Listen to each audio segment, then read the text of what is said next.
Myths and Legends with Jeanette, Jade and guests, Monday at 10 a.m. UK time and 11 p.m. New Zealand time. Do you like ghost stories? Are you interested in true, historical and fictional spooky tales? Then join us each Monday for some spooky tales from Facebook group Ghosts, the Paranormal, Supernatural Myths and Legends.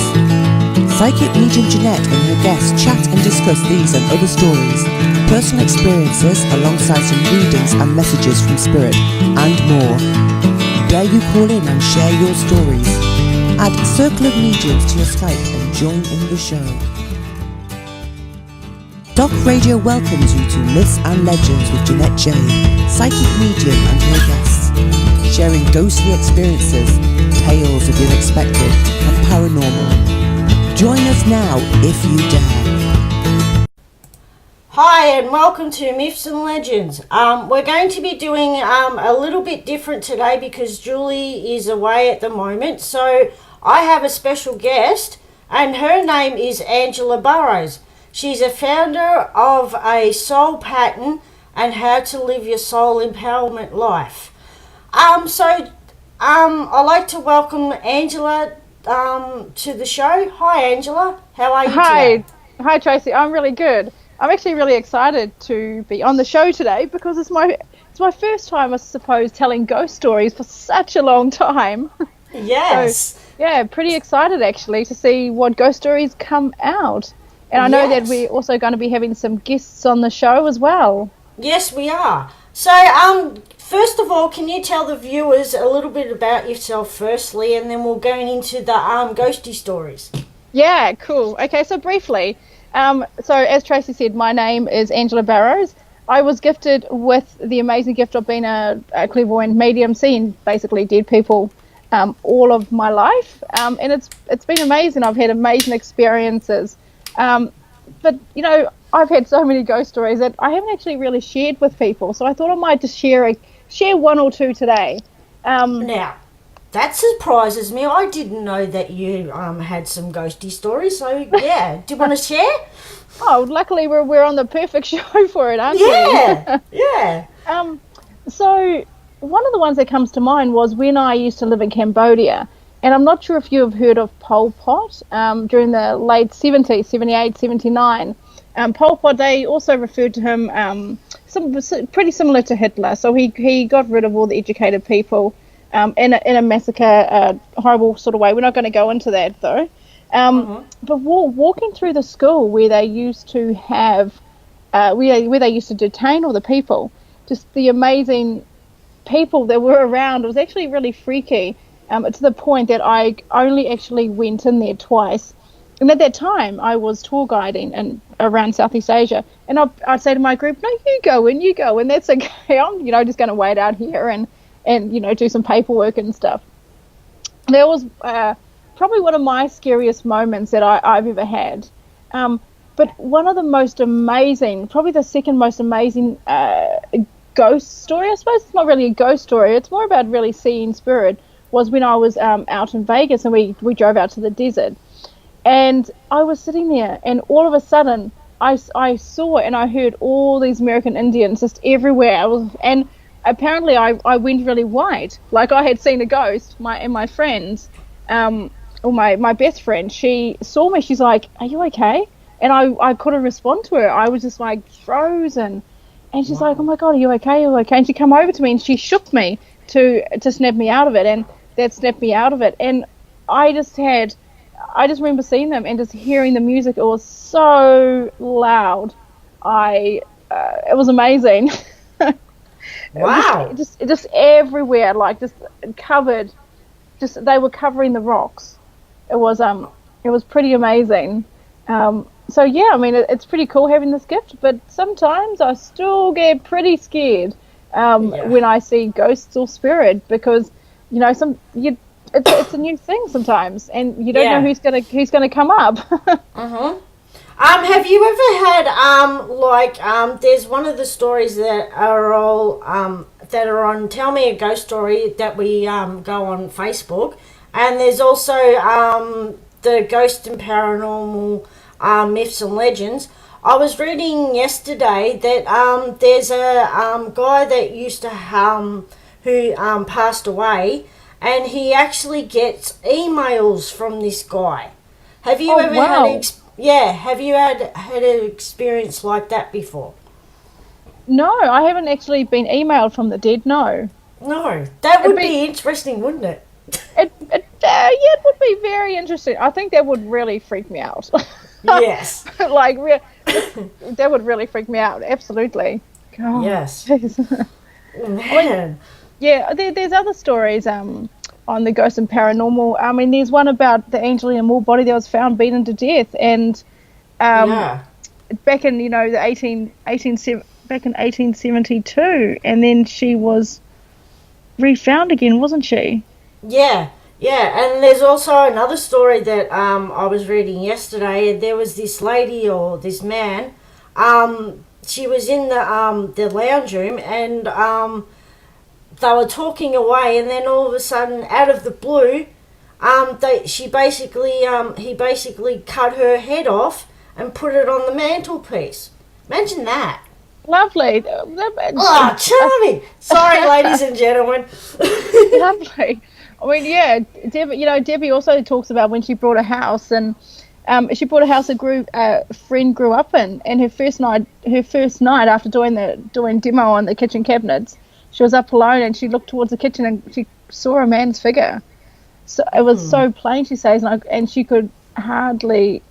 It was so clear. It was, curly blonde hair and no shirt, and he looked over to her, and then when she asked, when he disappeared, she went back to her friend and asked, "What the hell was that?" And she ran back to the kitchen with the picture and saying, "Was this him?" And it was her brother who passed away, and he was at the party because he was at a party at the house drinking, and the storm came and lightning came and the tree. Yeah, I mean, it's just amazing how, when we call them ghosts or spirits, and when they come in, there's a message for them.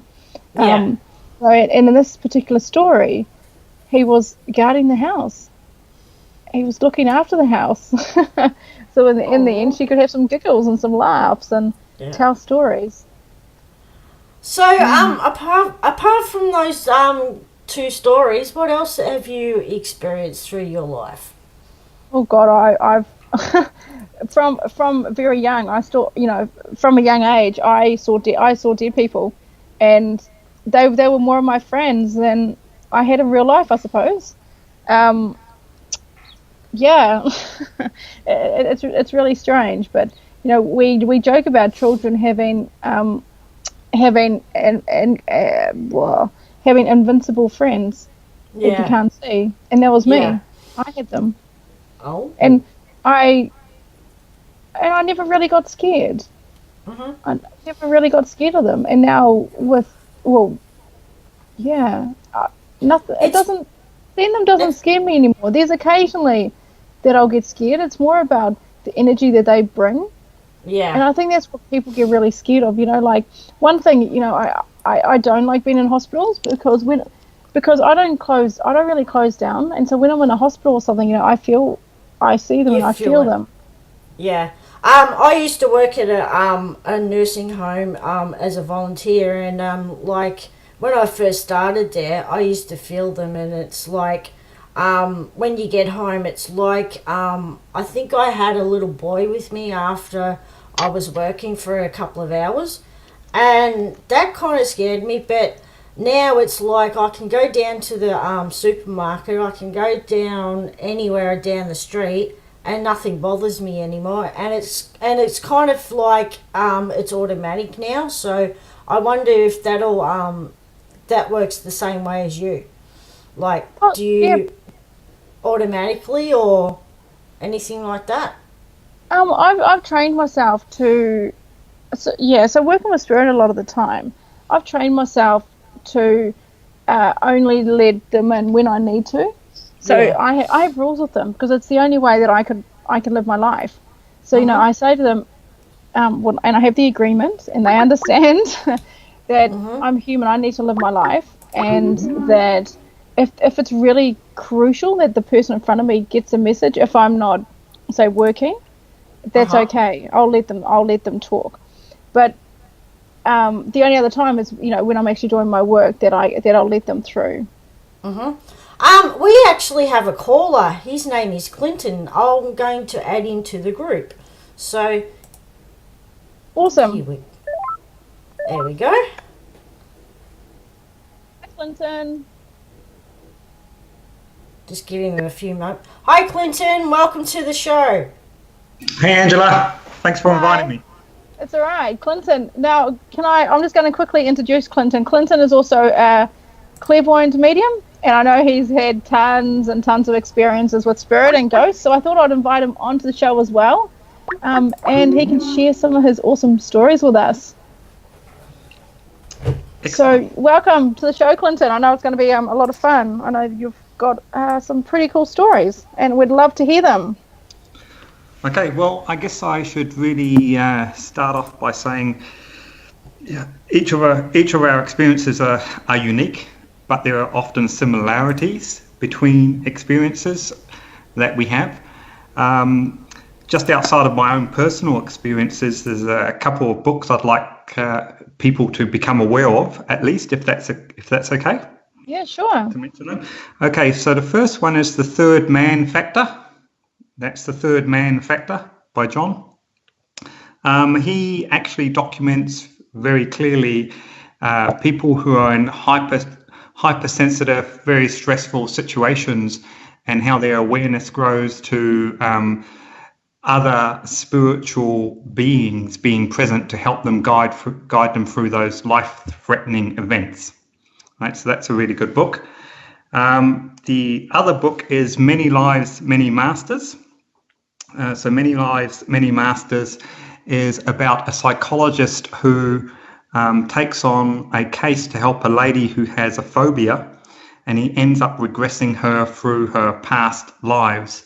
And the clarity of information that's brought through that is confirmed effectively transforms the psychologist's mindset and view into the side of there's life beyond this life, and that's documented in that book.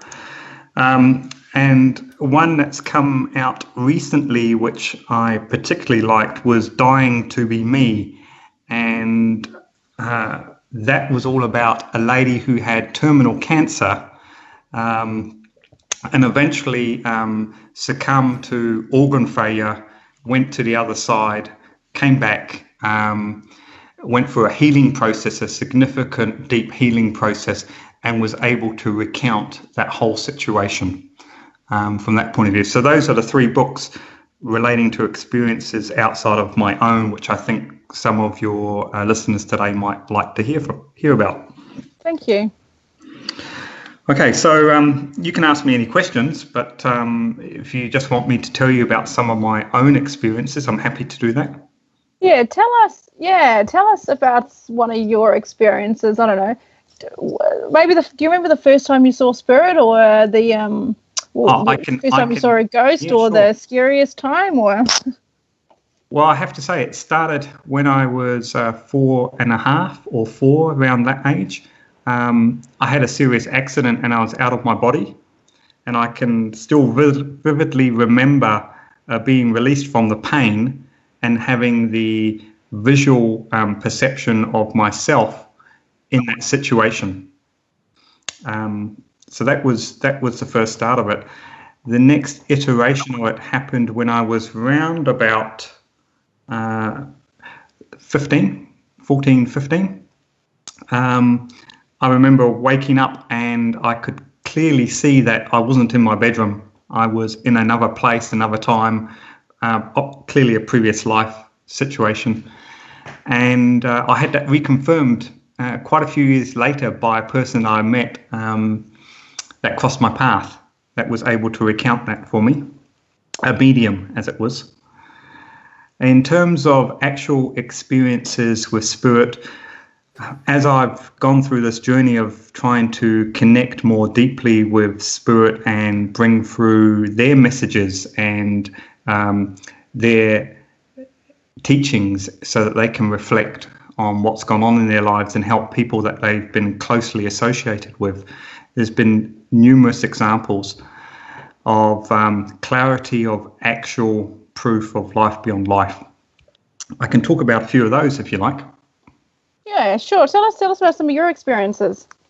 Sure. So when I know you've had so many. It's hard to kind of think. Yeah. I think I'll put you on the spot. I've had quite a few actually. Okay, some of recent times. How about this? So I'm reading for someone and I'm able to understand clearly that a particular person has passed, how they've passed, the circumstances of those passings, the persona of the individual spirit per se. I'll have to be very careful here. I don't want to give away the information that's very personal and private, just in case, because we're in a public forum. But it's very clear that when the link comes through, the clarity comes through, and you're able to give information, things like weird names, places, even dates, and even actual situations like mannerisms of spirit, etc. And it builds the whole image and persona of the spirit. And you walk away from those examples and you just absolutely know that there's something beyond this physical world. Something beyond this physical world. That's awesome. So what happened with that? What happened with it? Well, yeah. Often what happens is I ask, I ask the individual person that I'm reading for what they think at the end. They can also record. Yep. And when they do that recording on their phones, they'll go away and I invariably receive a text message back saying, hey, look, I've listened to the recording. I now place that person, or I now can understand that event, or the message that was given was really correct, etc. Cool. Definitely. There's a difference between spiritual, I guess when you say spiritual experiences, we have to sort of understand what that means. From my perspective, there's many different ways of connecting with spirit and connecting with your own higher self and trying to understand your soul's purpose. Yes? Yeah, absolutely. So I often write down my dreams, and I often check the information that's in my dreams. So some of the dreams that I receive, it's just the brain doing the brain stuff, right? Trying to work through the day. Other examples are really, really clear that I've been in the world of spirit. So one that always sticks in my mind is I could remember running through a forest one night, and I was very much afraid, and I came to the edge of a forest in a rather big, large clearing, and I thought, this is great, I'm out of this place of fear. And I crossed the clearing to a hill, walked up the hill, and I came to a lake, and a head rose out of that lake. Now, for some people who are not aware of how spirit work, they will often use images as well as feelings to communicate rather than direct voice. So what actually happened was when this head rose out of the lake, the message that came through was, this is really unexpected. And I remember waking up and you feel it deep inside yourself that you've had an experience that you could not have visualized and tried to create in the dream. And to me, that signified that I'd actually made a change in my life. I'd reached a point in my life that was of significance. So that's an example of a dream. And I encourage people to write their dreams down and to work through that, because you not only sort out the day-to-day stuff that's in your head, but you actually get some rather good guidance as well. Absolutely. Dreams are great for that, because there are always the messages and symbols within that. And, if it's been given by your super consciousness or by a spiritually guided dream, there's always messages for people to take away in that, and rereading. I mean, I used to do that, and years later I would read back over the diary and be like, wow, that was awesome. Yes. And there are a lot of people that they dream a lot of the time. They even dream about people that have passed away. I mean, last night I had a dream of some people that I met over in the US a couple of years ago, and I had my sister and a few others there. So to me, that's meaning that I need to reach out to these people. Yep. I mean, also talking about dreams, you know, if I'm going through a difficult time, quite often my father will come into my dream because he's passed away, and we'll go back to a time, because every Sunday morning I would see him and we'd be sitting down chatting. And so if I'm having a difficult time, he'll come in and we'll just sit there and chat. Yeah, that's a really good example, and that's because it's a love link, a deep emotional link, and those are the ones that are very easy to receive the communication from. Absolutely. Right? Yeah. Another example is I could remember just relaxing, so a form of, if you like the term, meditation, but it was actually I was relaxing one afternoon, and I must have gone into a deeper state of relaxation, and in that time I remember being shown a grass pasture, a nice green setting, very vibrant. The colours always really vibrant when you start to see the other side. And this man walked up towards me, turned around and walked away. And this man was a grandfather of a very good friend of mine that I had known, and I had stayed at his place for quite a few months in another country. Shortly after that, less than 24 hours, my friend received a phone call that his grandfather had passed the day earlier. So again, spirit come to us in numerous ways. That for me was an example of receiving someone who had passed over, and I was able to pass on that message to my friend that they'd already passed, and they tried to make contact. Have you ever had something similar like that happen, Angela? Yeah, I have. Clinton, let me ask you a question. Have you ever been into a house that's been haunted, or that you've seen spirit in, or any, have you been Okay, so like I do see spirit in homes. I don't believe in this concept of, I have to say, so far in my experience, and, I consciously started to work on developing my sensory perception to see spirit from about the age of 14, right, when my grandmother was becoming rather ill, and I'm close to 50 now, so I've got a few years in this, and I just do not believe in what we term evil spirits. I've never had that experience. My understanding of this, both confirmed by my own experiences of what I've seen and been shown, is that the actual astral body, when we depart, right, the outer course body that we inhabit, the astral body, as we evolve, that is cast off, much like an overcoat is cast off.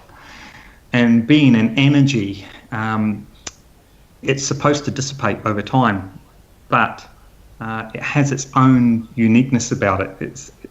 I wouldn't go as far as to say it's got its actual personality, but I'd go as far as to say it's got a life of its own. It's supposed to dissipate over time, but being an astral body, it will come back and frequent those areas that it is most familiar with.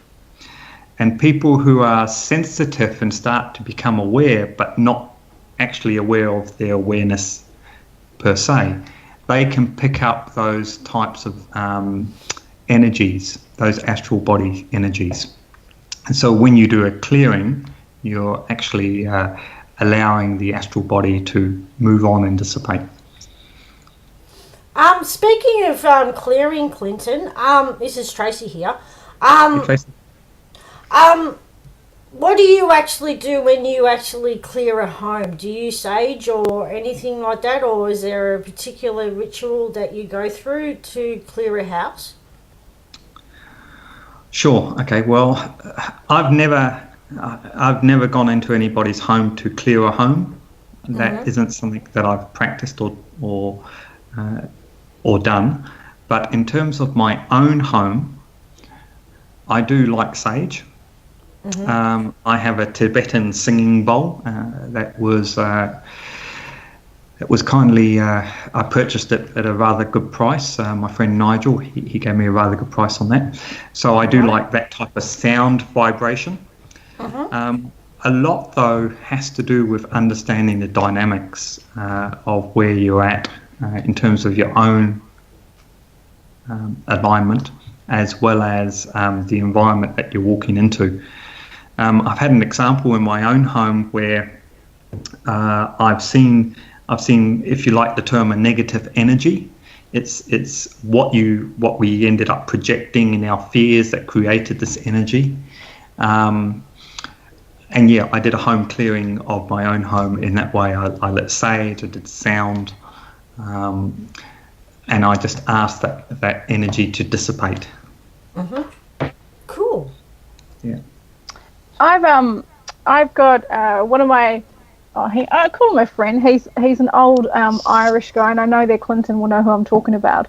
And he's in his early 80s, and he's kind of been a bit of a mentor to me. He tells me all his stories about, being back in the war and being saved by ghost, by spirit and stuff, because he sees the little fellas, he calls them, being Irish, he sees them, and he clears homes, and when he goes in, I've seen him go in, and he's just blown back by the negative energies, and he tells me as he sees them, and he literally goes in and he breaks glass, and he uses a cross, a Christian cross, and says Tama 3 times, and they go away, and you feel the energy just reduce. Like going in, you'll feel the build-up of the energy. And I don't see them as well as he does, but he tells me what he sees, and I just get blown away, especially on some quite traditional land. In New Zealand, we have the Māori people, and he's also cleared some Māori ancestors off land because they haven't been looking after the land as they should. But the energy, once he's cleared it, it's like an instant boom. They're gone, instant. It's like they're scared of it or something. And they don't often come back. Yeah, so another way to look at that, Angela, is that we're all on an evolutionary pathway. I know we talk about spiritualism, etc., but the fact is that fundamental to our existence is that we're choosing to evolve. So just because we leave the physical doesn't mean to say that we choose to stop evolving, but there are, if you like, the concept of a soul. So when we leave the physical, our soul also would naturally gravitate to a place, an energy level that we feel most aligned with. So being attached to the land, example. So when he would do that, what he's really doing is allowing the soul the opportunity to continue their evolution. That's why they move. They move from one energy state to another. Absolutely. And sometimes I kind of feel that if the ancestors, in traditional sense, if ancestors are on the land, they should remain on the land, but they just need to, they just need to really look at what is their purpose on the land, because most of the time it's to protect the land in which they're on. And that kind of comes down to, going into haunted places. I know there's many TV series that people go into those haunted places and they see ghosts. Are they really ghosts? What are they? Sure. Well, I can recall the last time I was on the other side, that I was consciously aware that I was on the other side. That was when I was 23, through a car accident, and I have to say, there was no physical land, building, etc. I was just in light. But there was a presence there. There was a presence with me. And I just felt so uplifted and so protected and so loved. That common theme that comes through, and I can remember talking to some people about the experience, and they were recounting how very lucky that, one, I was not hurt in the car accident, and two, I wasn't put in a wheelchair. And I said that wasn't what the experience taught me. The experience taught me that there's something more than just the physical world, and I would go through it again just to be back in that same place. Absolutely. It took them a while to get that. I don't think they all did. Yeah, a lot, and they talk after there has been a lot of research done about people who commit suicide, especially teenagers and stuff. So because teenagers, younger people and teenagers and stuff, your mind is really free, so that they can enter over the other side a lot easier than I suppose people with more life experience as such. And they found that people who have been over the other side are more inclined to want to go back there very quick, hence committing suicide. Also, it's like when people take drugs, that they want to have that same high, and that same high is being described as going over to the other side, going through that light. So it's going through and having a different experience, having the enlightenment, as you mentioned before, Clinton, about having the no pain, the weightlessness, just having the pain just disappear in an instant. True. The last person that I brought through who passed through a suicide was towards the beginning of the year, and she was a teenager, and she recounted the tremendous depression that she went through.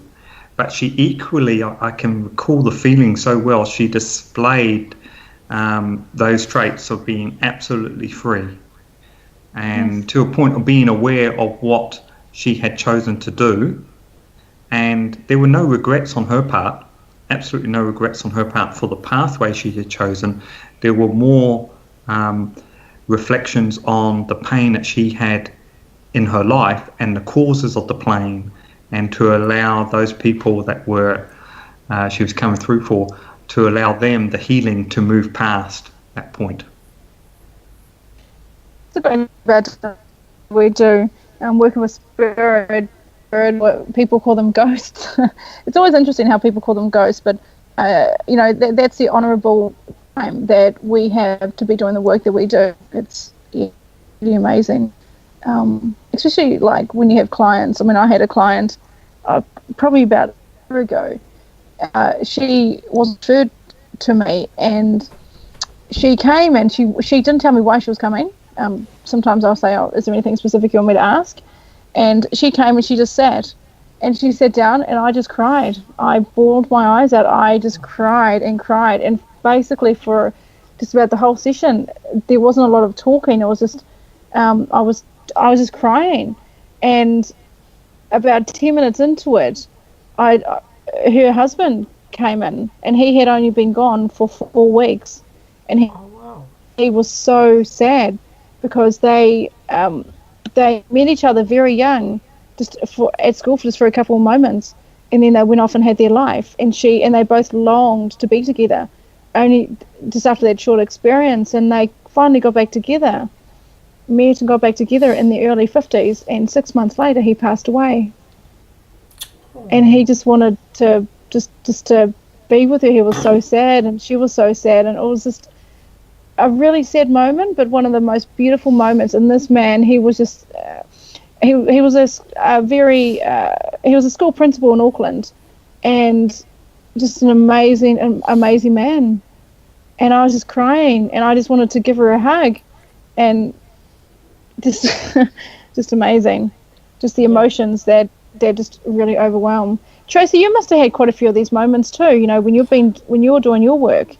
While Clinton was talking about his car accident, I had a similar situation as well. Between the age of 21 and 22, I actually had a near-death experience myself, and I found myself after the car, or like during the car accident, I actually blacked out, but I also felt my body leave my physical body, and I was going up towards the clouds above, and then I saw this white tunnel, and I also heard a male figure. I actually didn't see him, but I just sort of heard him. And he basically told me it wasn't my time. So, yeah, so that was my experience as well. So, pretty amazing, That's interesting. That's interesting, Tracy, because if you ever had the opportunity to read The Third Man Factor, you'll find a lot of similarities in those individual recountable stories of the people and their experiences. There absolutely has to be something in this. Absolutely has to be something in this. Because after I actually had that experience, and actually before that, I was actually going to a church group, and I actually had all these what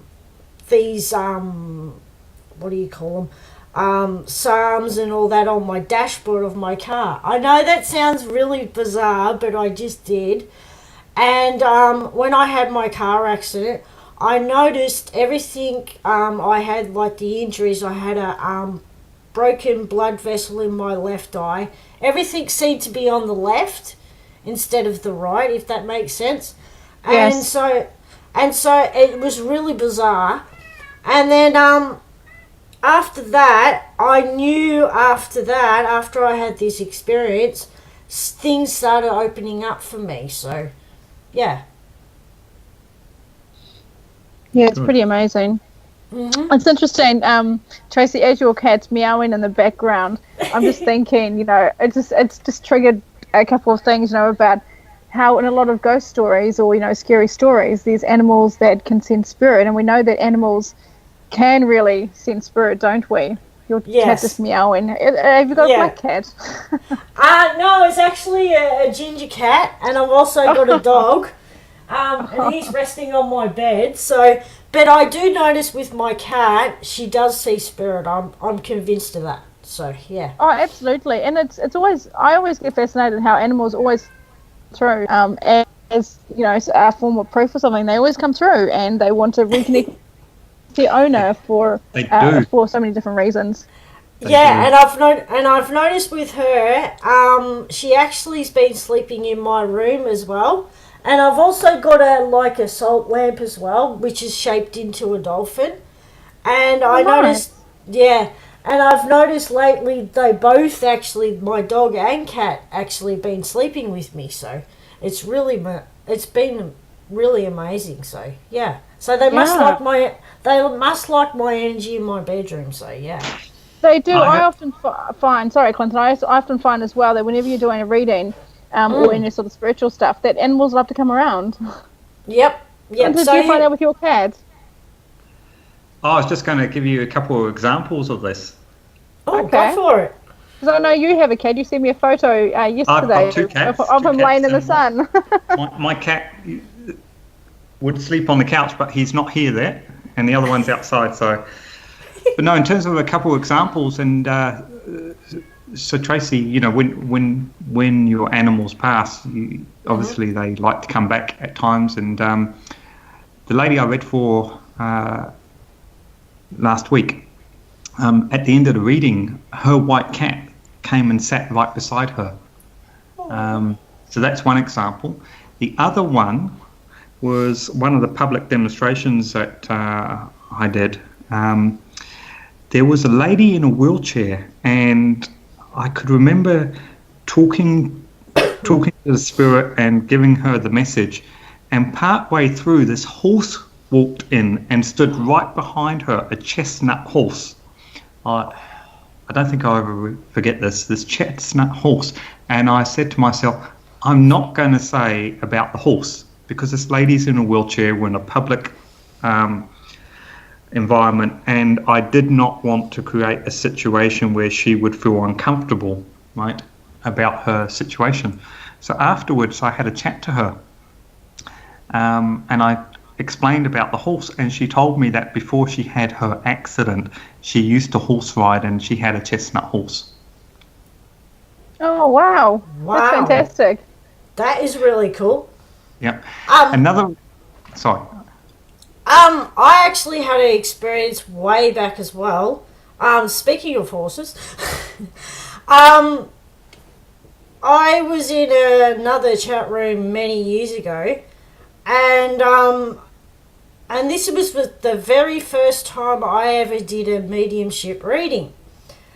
And this guy came in, and he had a nickname with a horse name in it. And as soon as he walked into the chat room, I basically started getting, you know, I don't know if you guys know The Man from Snowy River, Yes. the book and the movie.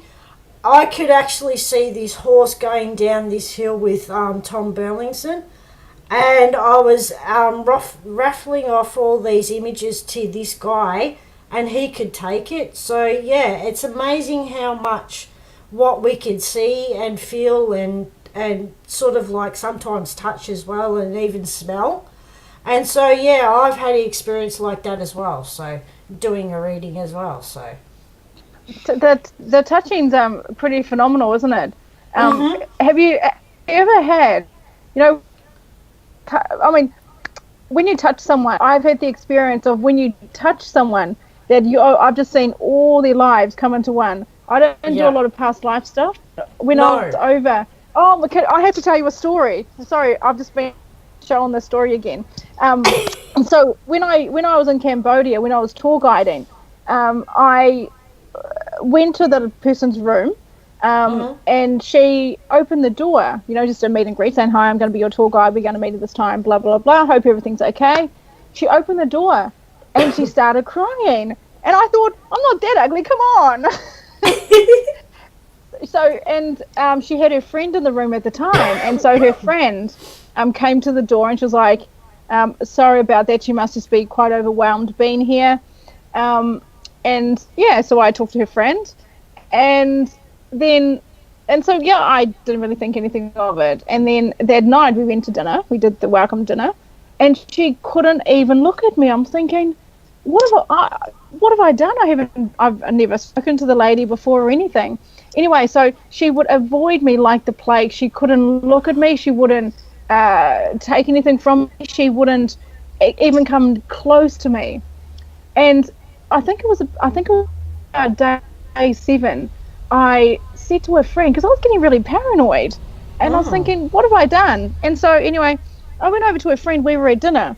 We were at dinner because we were then going into Vietnam.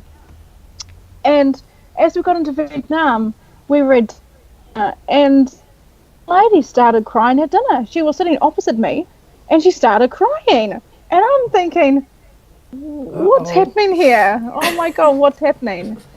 And so she, left the room that we were in a private room. So she left the restaurant, and I went over to her friend and her husband, and I said, what's wrong with Wendy? And she said, "You look like her daughter who passed away a few months ago." I'm like, oh my God, no. Wow. And that's why every time she saw me, she just cried. And her friend said, everything you do just reminds her of her daughter. Wow. And so the next day, we went to a place where you had to walk up lots of stairs. And I said to the lady, "Can we talk for a little bit?" And so we sat on the bus, and she just cried, and I just hugged her. And she just told me all about her daughter. And still to this day, both of those people send me Christmas cards every year, and they email me all the time. It was one of the most horrible time because I didn't know what was going on. Yeah, but imagine that though. Yeah. But it's all meant to be. It was the most amazing healing for her. Having her tour guide for 30 days who looked like her daughter, who did so many things like her daughter. We were actually the same age as well. Was just pretty phenomenal. Sorry, I just had to tell you that. No worries. Yeah, but another time, when I was in, I think I was, can't remember where I was, maybe up in China or somewhere. I had a guy on my tour, and he was from, sorry, I was down in Vietnam. We were going to Vietnam into China. He was from America, and he was he was a solid, big type of man, and one of the local guides would rub his tummy because it's good luck, with the whole Buddha thing. Anyways, the first time I met him, when I first shook his hand, I saw a lot of his past lives come into one. And during the I think we were together for I can't really remember actually. It goes into one after a while. We were together for a number of weeks, and over that time, I slowly started talking to him about sort of spiritual stuff and opening up, and just chatting to him. And then I found out towards the end that that his whole family was shaman, because he was, even though he was very white, he had like an African American Indian past with his family. But he was adopted. He never actually really knew a lot of his family, and he tried to go and find them, but back in those days nothing was really documented. Oh wow. And so that was pretty amazing. Actually, there is a question. There is a question about that. For me, before I started getting into this spiritual stuff, when I joined the spiritual open circle with Julie SOC, I started getting. I was actually in a meditation. And actually, Julie picked up a Native American boy, and his name, and I actually named him Wantveather. So I'm wondering, since I'm in Aussie or in Australia, how could, for me, how does that Native American tribe or anything like that? If you haven't really got into that kind of stuff, does that make sense? What's your question specifically? Why does it for me like I wasn't into Native American stuff until recently, so my question is, how does that work? Does the energy come to me and something like that? Yeah, so Clinton, do you want to go first? Yeah, sure. Yes, please. The thing that comes to mind is that you have an expression of a life in this life, which is a pathway and obviously a series of experiences. If you believe in reincarnation or more to the point, a past life, and that past life doesn't necessarily need to express itself in a physical world. It could be in the spirit world, because, as we say, you're dead a long time.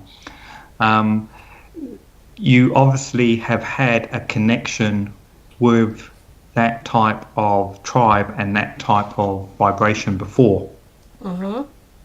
So what's happening now is that in your present life, your awareness, right, has either gone to that point or reached that point, and you're starting to pick up on that vibrational energy again. And because it's so familiar to you, it's starting to show itself in ways that you can see it. Okay. Also, Tracy, when you were talking about that, I was just being told that the American Indian, it's a very high vibration, and as you move through, the American Indians actually, they're very experienced, and they can take their vibration down to a very low level. That's why American Indians will will come through as like a beginner guide. A lot of people have a guide called White Feather or White Eagle. And so they are very light, a very light vibration that come in. But because the American Indians are so ancient, because, with India, that they're very ancient, that they can also raise the vibration. It's like the Jewish people also have on another note, the Jewish have the keys to reincarnation. They have the keys to life. They have the keys to wealth. But the American Indians, they understand vibration on a very high level. When a couple of years ago, I had a new guide come in called Golden Eagle. Oh, okay. And and a lot of the time, I was seeing a gold eagle everywhere, and I was like, "What's that about?" And then when I was having a healing done, he came through. He came through so crystal clear, and he is the same person, the same man that I have seen all my life.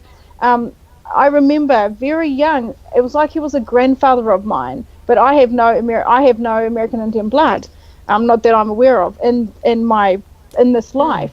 Yeah. And so the image I used to see when I was younger was that he was like a grandfather, and he was, a big tall man, and we were walking through the fields, and he would be holding my hand. I know it sounds a bit silly, but we'd be walking through the field and holding my hand, and we would walk to the end of into the end of the cliff, and we would look right across the valley, and he would just talk to me. We would sit on the rock, and he would just talk to me, and I really thought nothing of it.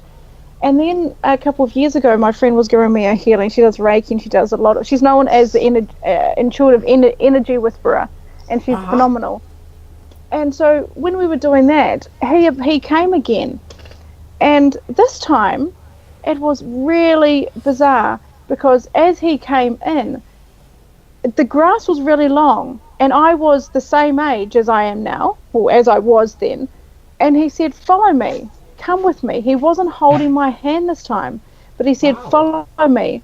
We were in tall grass, and as I come out of following him, I looked behind me, and there were all these other people coming out of the grass following me. And he said, "Keep going. Keep following me. Keep following me."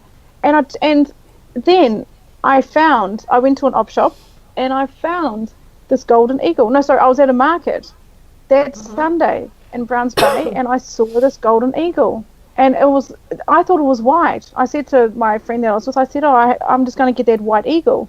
And she's like, "What? There's no white eagle." I said, "I'm going to get that one." And it was gold, but I just saw white. I just saw it as being white. Yeah. But when I actually paid for it, it was gold.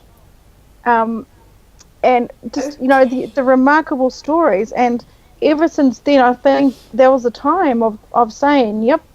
And I realized that, I actually have people who follow me. And I don't say that in an egotistical way, but it's in a way that, we follow them and others follow us, because we are the guides on earth here. Yeah, because with guides and with spirit, we are the ones on this earth plane.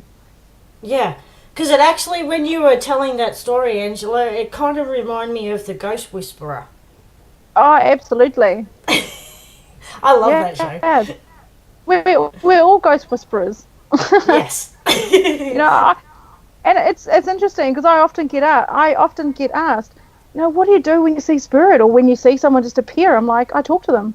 I talk to them like I talk to a normal person. "Hello, who are you? Yeah. What's your name? What can I do for you?" Yeah. And Clinton, what do you do when you see spirit? Oh, yeah.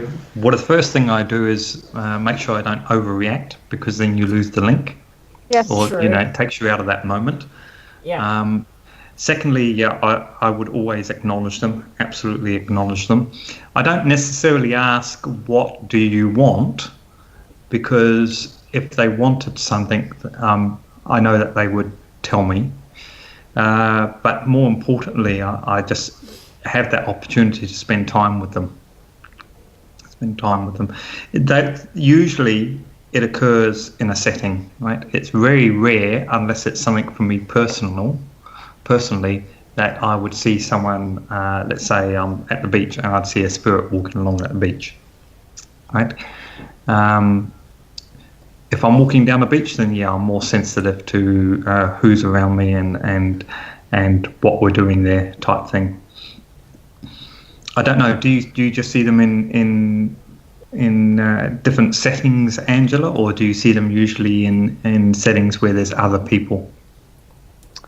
It can vary. I can be sitting down at the beach, and they'll appear. There's a spot down in Milford that I'll go down to, and I'll just say in my mind, I'll just say, whoever needs to come in at this time, please come in.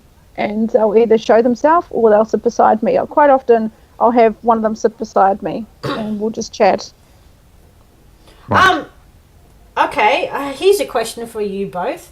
When you are sort of like outdoors and you look up in the sky and there's clouds, do you ever see faces? Do you ever see faces? Yeah? Yep. Do you want to explain more, Angela? I've seen... Yeah, totally. A couple of years ago, I was out on my then partner's boat, where he had a big yacht, and we were out there sailing. And I saw a baby face, and I said to him, and I was like, and at that time, it was a bit scary to be seeing a baby face. And then about 20 seconds later, his best friend rang and said, "Guess what? We're pregnant." Oh wow! That was a very big relief for us. That was cool. Yeah. Please. It was, but for that 20 seconds, it was pretty freaky. What about you, Clinton? Okay, so let's see. When I was learning to read tarot cards and really was into tarot cards a while ago, I could look at my hands and I'd see all sorts of faces. I went through a long period of time where I'd close my eyes and just people and faces would come to me as if you're watching a movie. Randomly. So I had that experience. And when outside, you'd see shapes in the clouds. Not necessarily faces, but shapes. But over time, that's morphed to I can look in any situation, be in any place, and if I'm in the right zone, as we say, more sensitive, allow myself to become more sensitive, I see the energy very clearly. And often it's silver. It's silver little stars moving around. Oh wow! And especially outside, when it doesn't have to be a super sunny day. Sort of like a overcast, stormy type of day. That's when I really see a lot of energy. Cool. What do the silver stars mean to you? It's prana. It's natural spirit. It's natural spiritual energy, right, moving in and through our world. Okay, cool. Nice. Yeah. Okay, guys, we're going to take a short break, and we will be right back with more from Myths and Legends. Don't go anywhere. Don't miss out on the next scary tale coming up after a short break. Join us on SOC Radio. Host your own online radio show. We welcome inquiries and ideas for your own show live right here on SOC Radio. Share your knowledge, thoughts and abilities. Bring your ideas to life here with us on SOC Radio and spiritualistonline.com. Or join any of our shows as a special guest, speaker or presenter. Check out the liveliest spiritual chat show, the Spiritualist Open Circle Panel Forum, a monthly discussion show, or the Circle of Mediums, a weekly show sharing spirit messages and teaching all aspects of mediumship and psychic abilities. Or join our Christina on the monthly astrology show. Contact us now at socradioshows@gmail.com or facebook.com/socradio.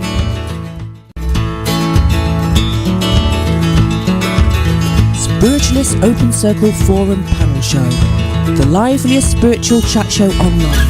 The Spiritualist Open Circle Panel Forum Chat Show with hosts, guest speakers and panellists discussing and challenging all areas of spiritual thought, ability, knowledge and more. Ever wanted to voice your thoughts and help set standards within the field? Confront those who bring the work down, or simply share your ideas and help bring spirit's work into the light of day and give spiritualism the recognition of all as a true faith and way of life? Then this is the show for you.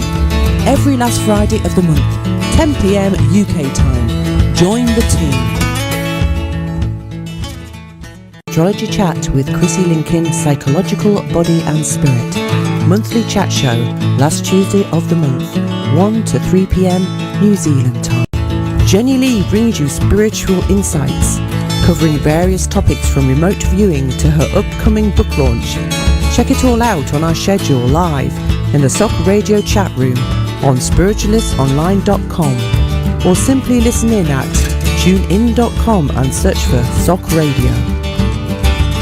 Spirit Weavers with Jodie White Wolf Morrison, a weekly 1-hour radio show, Thursdays 8 p.m. UK time, featuring those who are dedicated to living their spirituality and exploring how that is woven into their everyday lives through their work, practices and beliefs. Various SOC members from Spiritualist Online Network and Lyceum sharing their abilities, knowledge and more. Dates and times will vary.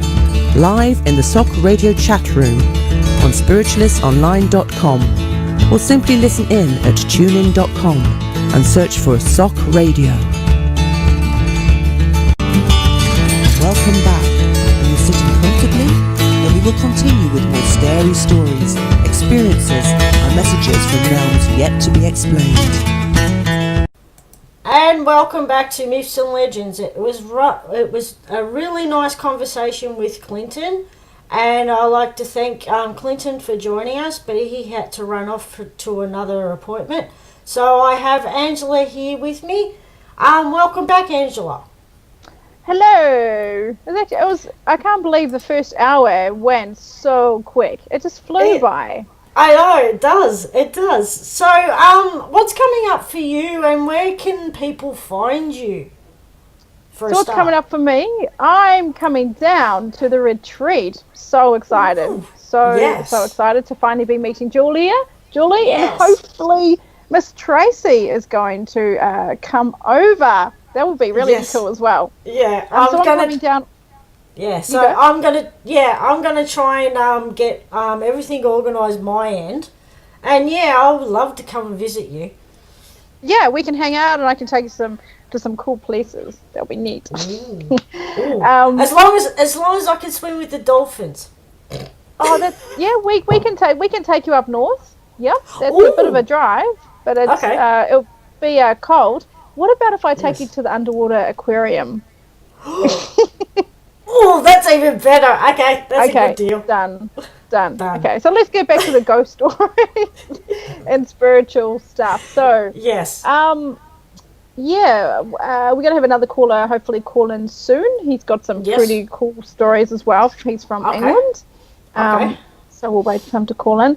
Anyway, some other ghost stories. God, there's I was just thinking a while ago that we could write a book on ghost stories. We should have like an spiritual online book about it. Everyone could send us a story and we could give it away because we've all got so many stories.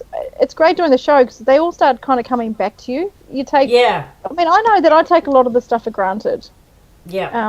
Seeing spirit, working with spirit, seeing ghosts. I just love how people talk about ghosts, actually, because when people ask me what I do, I'm like, I see dead people. and they probably laugh at you. Oh, they do. They do. And I'm going to start saying ghosts. It's kind of a bit more of a story, I suppose. But in saying that, it's people do get quite scared by it. But with TV programs that have been on around the world, with clairvoyance and things, it's easy. People are becoming more accepting of it and more open with it, and especially like having the radio show. And really making it public that energy's around us, and there are people that will come through to you, and if they do, it's one of the most amazing things. And be thankful that you can see them, hear them, feel them, taste whatever they're giving you. Because it's interesting. A lot of people always say that I always smell my grandmother's perfume. Have you had that? I've sometimes I usually feel my dad's grandmother, and I also feel my mum's grandmother as well. And with my dad's grandmother, I know a friend of mine who did a reading for me. She always sees like lollipops, And it sort of takes me to back to my childhood, because I used to love rainbow lollipops and candy, especially when the Christmas candies, because she used to do that as well when I was younger. But also while I was younger, when we used to stay at my grandma's on my dad's side, every time we went to sleep, we wake up in the morning when she had on her bedside table a little like something to eat before we woke up. And that was really cool. So, yeah, it was really cool. So It is really cool, isn't it? yeah. You must have had heaps of... Because you haven't been involved, I suppose, in spirituality for a long time, have you? No, I started back in, I came to Spiritualist Open Circle in 2002. And I was actually, the way I sort of came about was I was looking for some guidance and some and reasons why I was having certain things happening to me and all that kind of stuff. And so as soon as I joined that, things started sort of opening up for me. And I actually first went into the Open Circle as a prayer lady. And how it all came, how that started was basically I would be sitting at my computer, and then all of a sudden it was like an automatic writing. I would put my fingers on the keyboard, and I started writing. And as I was writing, I actually heard a little voice in my left ear, because how I sort of interpret it is my spiritual side is on my left, and the other side is my family. And so I started doing that, writing prayers for people and sending healing and all that kind of stuff. And then I got into to mediumship and psychic development with Julie, and that sort of opened a lot of doors for me. And so now, today, I actually write affirmations with images to go with them. So, yeah. So it sort of kind of branched out from there. So Cool. So That's interesting. Sorry, you go. And I found why I started how I started doing the affirmations. Again, I heard a little voice on my left ear, and I've noticed lately when I go researching and finding an image for that certain affirmation, it's like Spirit helps me as well to find the exact photo or image I'm looking for. And I've noticed that with Spirit that helps as well. So, Yes. yeah, so my creative side comes out. Awesome. Yeah, That's so really cool. Yeah, so what about you? Sorry, what was that? What about me? Yeah, do you have a creative side? I wish I had more of a creative side. Mm-hmm. Like, in terms of, I'd love to be arty. I'd love to be able to paint. And my grandmother was an amazing painter on my mum's side. I've got many of her pictures around my house. Uh-huh. Am I arty? No. I can be creative in other ways, but when I do get creative, I just channel her. Like I call her in, and I channel others. Like when I go to speak, you know, when I'm running a workshop, I'll channel through some of the great masters. Just call them in and channel them through. Just channel the energy through, and I'll just be the body doing that. See, with archangels, I work with Michael, I work with Gabriel, I work with Uriel, and I work with Raphael. And I have noticed if I've got something like a pain in my body anywhere, I call upon Archangel Raphael. And I've noticed lately that's been sort of like evolving as well. Like I would ask him to help, and then probably within 10 minutes the pain's gone from all pains on my body. And so that's really cool. So I've noticed I've actually been evolving. So yeah. Cool. It's great when you evolve, eh? Yes. You sort of go. I've noticed my empath. I don't know if you're an empath as well. I guess you are. That's growing as well. So, yeah. Yeah, it's always interesting being an empath. Yes. I never really understand the full meaning of it. I just basically do what I do. Yeah. Yeah. And it makes it hard when you have to sort of like try not to put your personal emotions into it, especially when you're doing a reading. That can be hard. Yeah. Yeah. It can, and it's a skill. It's a skill that I've learned from when I coach, because you can't put your own life, I suppose, beliefs and all that sort of thing in it. Because when you're coaching, they'll have, they'll be doing something in life, and you can't go, well, that's not good.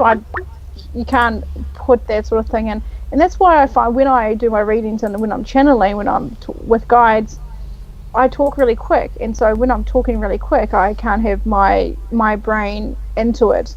And I always get told, people say, can you slow down? And I'm like, no, I can't, because my human mind, my consciousness works really quick. And so if I'm talking quick, it means that my consciousness cannot get involved. And we have Kevin calling through at the moment as well. I know yes, Kevin's got some pretty cool stories. Yeah, I'm going to bring him in now, so. Great.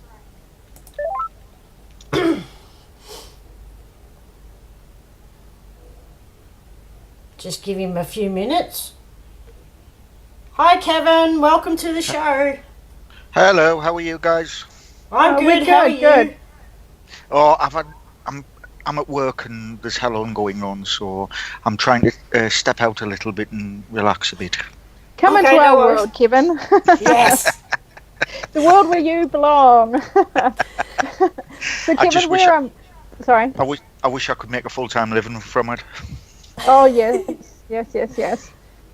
Kevin, we know that you're another awesome medium, and so we're talking about spiritual stories and all that sort of stuff. So you're in the right place. Tell us some of your stories. I know you've got many. When you're first in it, you're surprised every single time. Every time that you get something and somebody says, yes, that's correct, you get that chill. After a while, you learn to accept that this is just how Spirit wants us to be. I think the last time that I really, really had a bad one was I went to Pearl Harbor on USS Arizona. And that took some hard work, that did. You could hear everything that went on that day. You could feel the emotion. You could feel the heartbreak. It was unbelievable feeling. I bet it was. It's my mother-in-law is also she can do this as she doesn't, but she can. She went to Auschwitz-Birkenau, and obviously she was only there about 5 or 10 minutes, and she had to leave. It's good what we do, but sometimes it can be a little bit of a curse, because if you're not set up correctly to do it, you've really got to learn when to put the barrier up. Yes. I went on a beautiful ghost walk once in York, the city of York in London, and we were having a wander around. And the amount that you could pick up wasn't even funny in such a historical city. Right at the end, there is they take you into a bar where the devil worship cult used to meet, and you could see faces in the wood paneling, and what a spooky place! I bet. Oh, you reminded me of a place when I was traveling. I was in Romania. And we stayed at this backpackers place, and honest to God, it was like a place that was out of a freaky movie. I couldn't stay there. It was just a whole long hallway of just doors being dark. It was so scary. Yeah, it's as I say. Don't get me wrong. I enjoy doing what I do, and hopefully I'll get to do more of it. But it's just, you've really got to learn to trust. and you've got to have so much trust in spirit, and you've really got to know when to shut down, because if you don't, it will drive you insane. Yes. Yeah, you can actually get overloaded. So yeah. Well, I've got an agreement with my main. I call him my spirit bouncer. That I like that. That's awesome. I've always called him my spirit bouncer. It's just one of those things, and I've got an agreement with him that if I'm not tuned in, do not let anybody through unless it is to save a life, or it is the only way that person is going to get that message, or it's to save my life. Yes. And he's pretty good about it. He does keep them under control, and it's all very well handled. When I say he, I don't know his name. I never have done. But I get a very male presence from him, if that makes sense. Now, he could just be a very strong-willed woman, because when I do readings, that comes across that way sometimes. Mm-hmm. That if you get a really strong woman, it comes through as a male presence. Mm-hmm. But if you would, there's some really, really fantastic ghost stories from around the world, and I've read a load of good ones. There's a one from the northeast of England, in Sunderland, the Card Lad of Hilton, it's called, and he was this young 6-year-old boy, was a stable boy in the days of the magnificent houses, and he froze to death in the stables, and he's been seen lots and lots of times. There is so many fantastic stories from around the world. Yeah, there are. We're on a couple of Facebook groups, and there's some awesome stories, some pretty freaky, like, you know, being in hospitals and being attacked by spirit, and when they've been walking downstairs, and about animals. Some of them, instead of reading a book, sometimes I'll just go and read some of the ghost stories. It's fascinating.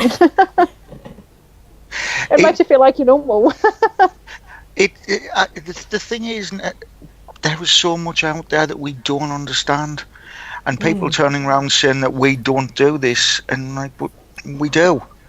Yeah. And the amount of naysayers who'll turn around and say, "Oh, but you just do it for the money," and I'm like, "Well, I'm going massively wrong somewhere if I'm doing this for the money."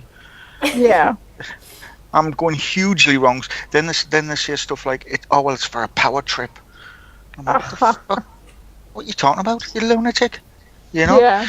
But you see the bad side of it as well. The guy who always used to make me laugh was that Derek ENCORE. Ah, yeah. Yes. We won't go there. I've never ever known a guy get possessed by spirit so often in my life.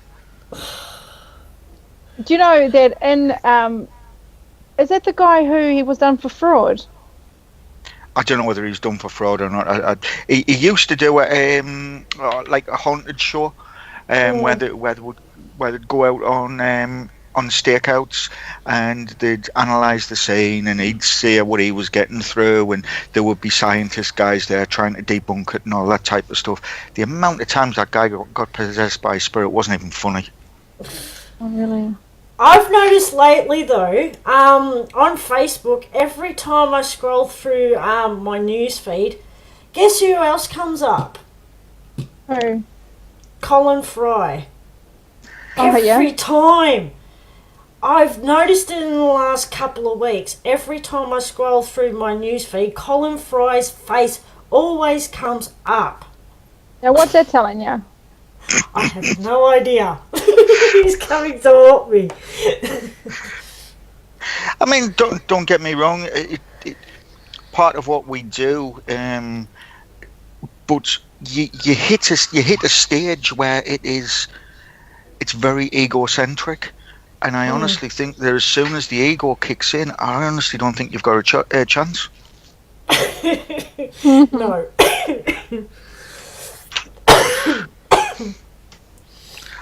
Do you need a drink? No, I'm fine now. Anyway, guys, I'm at work, so I've got to crack on. I do apologise. But Thank you. No, don't And it's always apologise. nice to chat with you. Thank you for letting me join in. No worries. We'll Thank you, Kevin. Take care. Cheerio now. Bye-bye. Bye. That was a quick jump in and a quick jump out. Key's got tons of stories, that man, I should say. Yes. So before we sign off, Angela, where can we find you on Facebook? So you can find me, actually I've just been doing that, you can find me at Facebook on Angela Empowering, or just Angela Barrows, Barrows, or you can put in your search bar the Soul Pattern, or you can put in the Empowerment Coach, and that's me, or my website is theempowermentcoach.com, and you can find me in many places. Just even put my name into Google and I'll certainly come up. Yes, So I've noticed. Yes. You can find me on Facebook as well under Tracy45, or you can find me on spiritualistonline.com, where I am an admin and I'm also an owner. And also you can find me on mediumtracy.com on my website. So yeah. Awesome. So I think we can end there. End there. Cool show. Yeah. Yes, it has.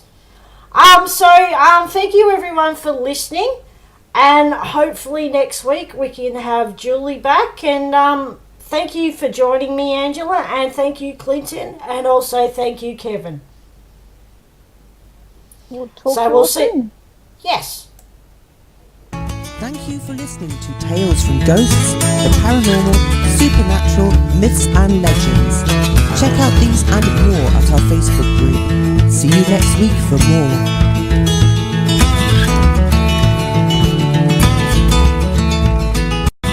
Spiritualistonline.com.